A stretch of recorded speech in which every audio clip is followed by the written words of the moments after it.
अस्सलाम वालेकुम नाजरीन, आप देख रहे हैं उर्दू ट्रैक। आज की वीडियो में हम आपको वो अहम बात बताएंगे जो मौलाना तारिक जमील साहब ने की जब उनसे ये सवाल हुआ कि इमरान खान मदीना की फलाही रियासत क्यों नहीं बना सके।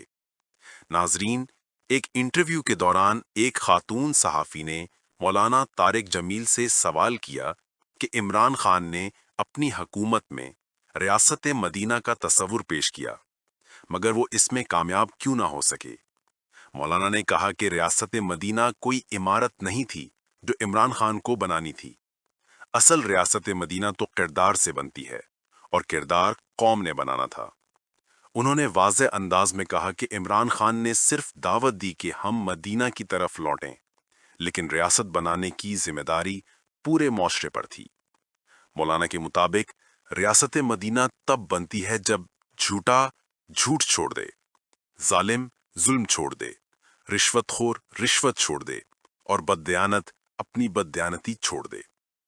उन्होंने कहा कि अगर कौम खुद बददयानती, झूठ, जुल्म, धोखे, रिश्वत और जिना के चक्कर में पड़ी हो तो कोई हुक्मरान, इवन अगर औलिया भी हुकूमत कर लें, कौम के हालात नहीं बदल सकते।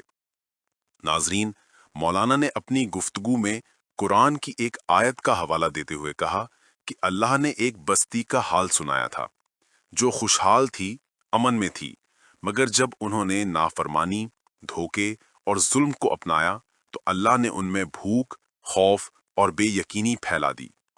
उन्होंने कहा कि पाकिस्तान इसी सिमत जा रहा है। जब कौम झूठ और बददयानती में पड़ जाए तो अल्लाह हालात बदल देता है।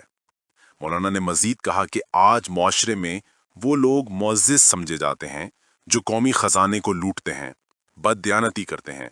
हालांकि ऐसे लोग उनके बकौल दुनिया और आखिरत दोनों में नुकसान में रहते हैं। बादज़ा मौलाना ने हुक्मरानों पर भी बात की और कहा कि हर हुक्मरान, हर जज क़यामत के दिन जवाबदेह होगा कि उसने अपने फैसलों में अदल किया या जुल्म। नाजरीन, मौलाना ने अपनी गुफ्तगू के आखिर में ये पैगाम दिया कि बिगाड़ कौम से शुरू होता है और सुधार भी कौम से ही आएगा। सब मिलकर तौबा करें, नमाज कायम करें, अखलाक बेहतर करें और अल्लाह से मांगें, क्योंकि अल्लाह से मांगने में इज्जत है, लोगों से मांगने में जिल्लत।